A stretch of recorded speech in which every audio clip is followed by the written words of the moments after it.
मैं जितेंद्र अरोड़ा सीमा संदेश से हूँ और जैसा कि आप भी देख रहे हैं कि यहाँ पे बीजेपी के प्रति लोगों का जो आकर्षण था वो कम हुआ है। उसके पीछे मुख्य कारण है यहाँ की गुटबाजी और दूसरा यहाँ के नगरपालिका अध्यक्ष और विधायक ने जो कार्यशैली है उसको लेकर के लोगों में बहुत ज़्यादा नाराज़गी है। कारण ये है कि पिछले कुछ दिनों में राय सिंह नगर का विधायक जो कि एससी से है उसे SC/ST के 2-3 मुकदमे करवाए, जिसकी वजह से सामान्य जाति के लोगों का रुझान भाजपा का, जो कि एक मुख्य वोट बैंक है भाजपा का, उसका आकर्षण कम हुआ। उधर नगरपालिका अध्यक्ष द्वारा जो भ्रष्टाचार की चरम सीमा तक लाके उसको छोड़ा गया, उसकी वजह से भी लोगों को इससे भाजपा से बहुत ज़्यादा जो अपेक्षाएं थी वहाँ से निराशा मिली है, जिसके चलते कांग्रेस के प्रति लोगों का आकर्षण बढ़ा है।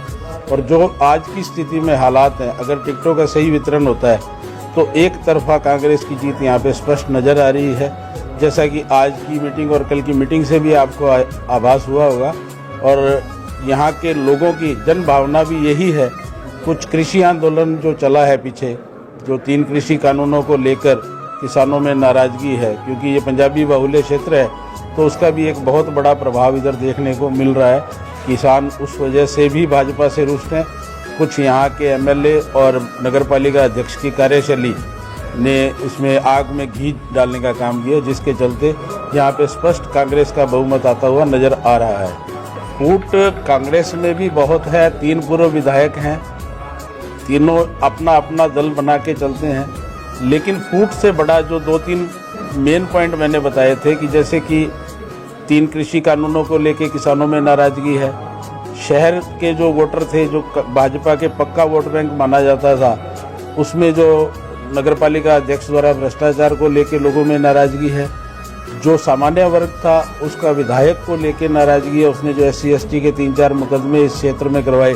इस वजह से सभी चीज़ों को मिला के एक ऐसी समीकरण बन गई कि भाजपा से लोगों का रुझान कम हो रहा है। इस क्षेत्र में विशेष तौर पे अभी भाजपा की स्थिति बहुत ज़्यादा पतली हो गई है। जैसा आपने मीटिंग में कल भी देखा होगा, जहाँ पे 1000 के करीब लोग थे, यहाँ पे 100 भी गिनने मुश्किल हो रहे हैं। तो ये एक स्पष्ट संकेत है कि लोगों का रुझान किस तरफ है। जब से किसान आंदोलन शुरू हुआ है, हमारे किसी भी भाजपा नेता ने, चाहे वो हमारे सांसद थे, चाहे हमारे विधायक थे, कोई भी बड़ी सभा या कोई बड़ा आयोजन नहीं किया, जिसकी वजह से भी लोगों का रुझान भाजपा के प्रति कम हुआ है। दूसरा एक और बड़ा फैक्टर है कि राय सिंह नगर में विधायक विजयनगर से हैं और यहाँ पे उनका कार्यालय तक नहीं है, तो आम आदमी से उनका मिल पाना भी बड़ा कठिन कार्य है। अगर किसी को मिलना हो, अगर वो सुबह 10 बजे से पहले विजयनगर पहुँच जाए तो वो विधायक आवास पे मिल पाता है, अदरवाइज वो नहीं मिल पाता है। राय सिंह नगर वो कब आते हैं कब नहीं आते, इसकी कोई व्यवस्था नहीं है, कोई समय सारणी नहीं है जिससे कि लोग उसको मिल पाएँ। ये भी एक कारण है कि भाजपा के प्रति लोगों का आकर्षण कम हुआ है। सर, सांसद साहब यहाँ पे बताया जा रहा है कि रात है, अब सुबह से वो यहाँ पे इस मीटिंग में नहीं आ रहे, चले गए हैं वापस। क्या उनके बारे में क्या है? उनका कहना था कि क्योंकि लोकसभा सत्र शुरू हो गया है तो उनका जाना वहाँ पे ज़रूरी था, तो वो चले गए। लेकिन इसके पीछे जो लोगों में सुगबुगाहट है कि जिस तरह से नगरपालिका चुनाव में उनको साइडलाइन करके, जब लोकसभा चुनाव हुए थे तो एक आंदोलन चलाया गया था, निहाल चोपड़ो अभियान, जिसमें कि हमारे जो यहाँ के अभी वर्तमान चेयरमैन हैं या वर्तमान विधायक हैं या और जो भी भाजपा के जो आज अग्रणीय बने हुए हैं, इन सभी लोगों ने बढ़ चढ़ कर हिस्सा लिया था और पार्टी के विरोध में भरपूर कार्य किए थे, जिसको लेके कहीं ना कहीं सांसद के मन में एक खटास भी हो सकती है, जिसकी वजह से वो चले गए। लेकिन जो कारण बताया जा रहा है वो यही बताया जा रहा है कि लोकसभा सत्र के चलते वो यहाँ से गए हैं। जैसा कि पंचायत चुनाव की घोषणा हो चुकी है और राय सिंह नगर पंचायत समिति के जो 19 जोन हैं उनके लिए प्रत्याशियों के आवेदन भी दोनों पार्टियां ले रही हैं, चाहे वो भाजपा है या कांग्रेस है। यहाँ तीसरा अगर कोई पार्टी को अपन माने तो वो है माकपा का पीछे प्रदर्शन अच्छा रहा हुआ है, लेकिन अब की बार माकपा को राय सिंह नगर क्षेत्र में बड़ा झटका लगा है। माकपा के पूर्व नेता राकेश ठोलिया और भूमि विकास बैंक के चेयरमैन इंद्रजीत रंधावा सहित करीब 2 दर्जन लोग हैं जो अभी 2 दिन पूर्व ही कांग्रेस में शामिल हो चुके हैं। तो वहीं राय सिंह नगर से नगरपालिका बोर्ड की अपन बात करें इन पंचायत चुनावों के साथ जोड़ते हुए, तो नगरपालिका से भी भाजपा और निर्दलीय 16 पार्षद हैं जो कांग्रेस में शामिल हुए हैं। लगातार कांग्रेस की जो स्थिति मजबूत तो हो रही है, लेकिन कांग्रेस में भी एक विचित्र स्थिति है। कांग्रेस के 3 पूर्व विधायक हैं, तीनों विधायकों का अलग अलग धड़ा है और अलग अलग धड़ा होने की वजह से कांग्रेस में फूट नजर आती है। हालांकि प्रभारियों ने दावे किए हैं कि तीनों पूर्व विधायकों की राय मशवरा करने के बाद में टिकटों का वितरण किया जाएगा ताकि रायसिंह नगर पंचायत समिति में कांग्रेस का प्रधान बन सके। ये तो भविष्य के गर्भ में है कि आखिर क्या होगा और किस तरीके से टिकटों का वितरण होगा। अगर टिकटों का वितरण सही होता है तो कांग्रेस अपने आप में मजबूत जरूर रहेगी। तो वहीं भाजपा की अगर अपन बात करें तो कृषि कानूनों को लेकर भी ग्रामीण क्षेत्रों में काफी विरोध भी चल रहा है भाजपा का। और लगातार रायसिंह नगर क्षेत्र की अगर पर्टिकुलर बात की जाए विधानसभा क्षेत्र की, तो यहाँ भी भाजपा का कोई अच्छा प्रदर्शन नहीं है। विधायक के द्वारा रायसिंह नगर क्षेत्र में विकास के इतने कोई विशेष काम नहीं किए गए हैं, जिसको लेकर के ग्रामीण क्षेत्रों में भाजपा को आज प्रत्यक्ष भी ढूंढने पड़ रहे हैं। आज रायसिंह नगर के अंदर भाजपा के जो प्रभारी हैं वो आए हुए हैं, शुभकरण चौधरी, और पार्टी के कार्यकर्ताओं से मुलाकात कर रहे हैं। 11 बजे का समय था और अब 1 बजने को है, लेकिन अभी तक जो पंडाल है भाजपा का वो खाली पड़ा है। स्वयं भाजपा कार्यकर्ता ही घूम रहे हैं। इस स्थिति में ये लगता है कि कई जोनों में भाजपा को जो है कि उम्मीदवार भी नहीं मिल पाएगा। लेकिन यह तय है कि अगर भाजपा कांग्रेस में फूट नहीं रही तो प्रधान जो है रायसिंह नगर में वो कांग्रेस का बनना तय है।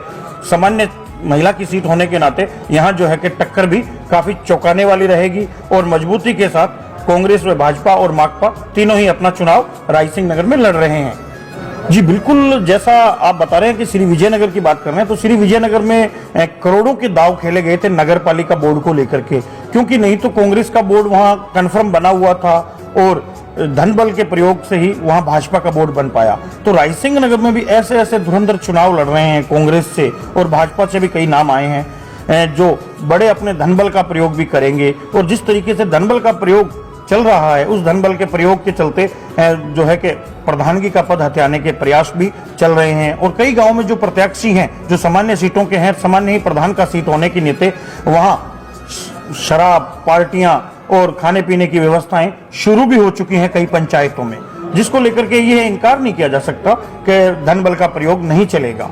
आजकल तो क्या है कि विधायक चुनाव से लेकर के छोटे से छोटा जितना चुनाव है वो जटिल ही होता है और वहां खरीद फरोख्त की बात से इनकार नहीं किया जा सकता। गंगानगर जिले में भी पंचायत राज का चुनाव करने का जो निर्णय लिया है, उसके संदर्भ में मैं शुभकरण चौधरी एक्स MLA उपदेव प्रड़ी झुंझुनू से हूँ, जो एक प्रभारी के रूप में यहाँ काम करने आया हूँ। और आज हमें भारतीय जनता पार्टी से के सिंबल से चुनाव लड़ने वाले लोगों के लिए आवेदन की प्रक्रिया रखी है।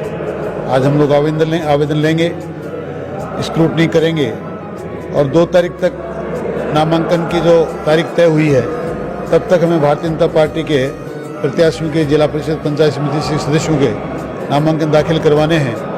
और फिर हम लोग पूरे जिले में जोर शोर से चुनाव लड़ेंगे। जैसा मैंने कल से आने के बाद इस क्षेत्र का माहौल देखा है, उसे देखकर मुझे लगता है कि भारतीय जनता पार्टी का प्रधान बनना भी तय है। और गंगानगर जिले में मैं समझता हूं कि शायद प्रमुख भी भारतीय जनता पार्टी का बनना तय है, ऐसा मेरा सोच है।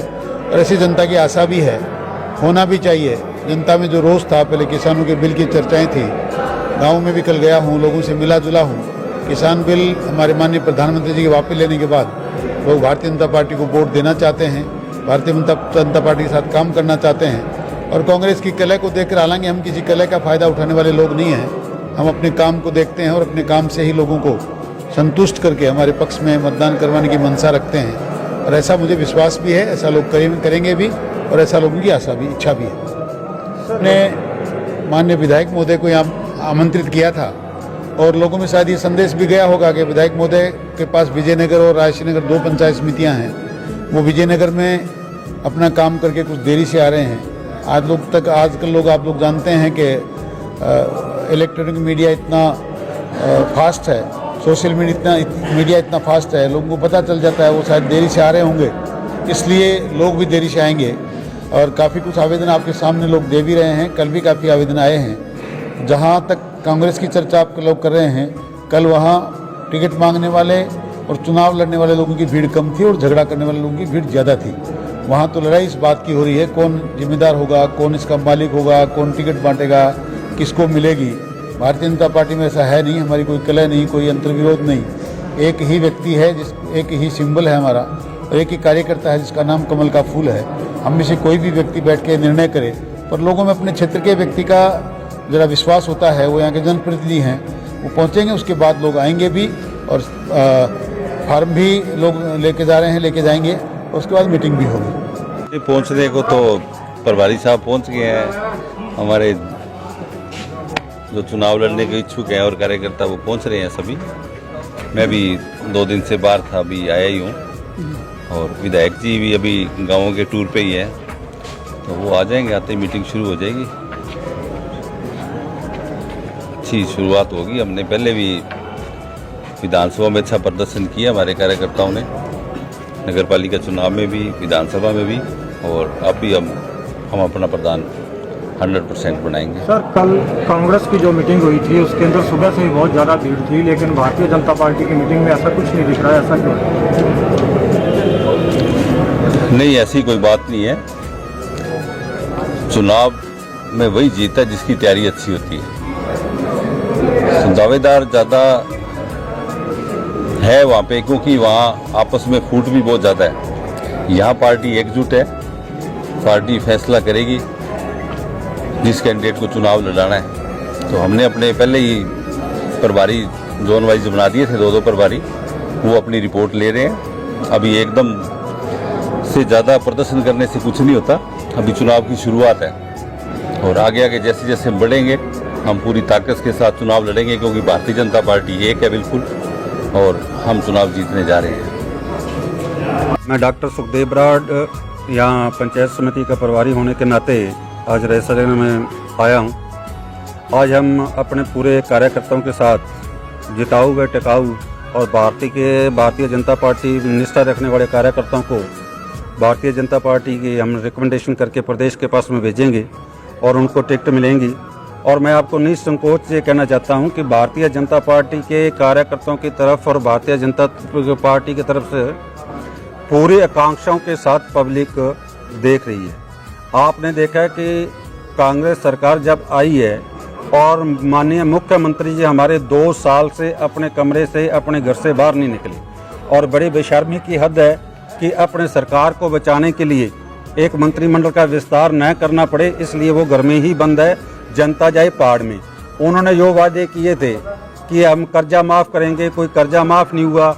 आप पेट्रोल के रेट ले लो, डीजल के रेट ले लो, और रही कई हर एक परिवार, छोटे से छोटा, बड़े से बड़ा किसान, मजदूर वर्ग पे जो बाहर निरंतर ये लाइट के बिलों का डाल रहे हैं, ये इनको लेके बैठेगा। ये आने वाले पंचायत समिति, जिला परिषद में भारतीय जनता पार्टी का प्रचंड लहरेगा और इनका हम झंडा फहराएंगे। बहुत बहुत धन्यवाद।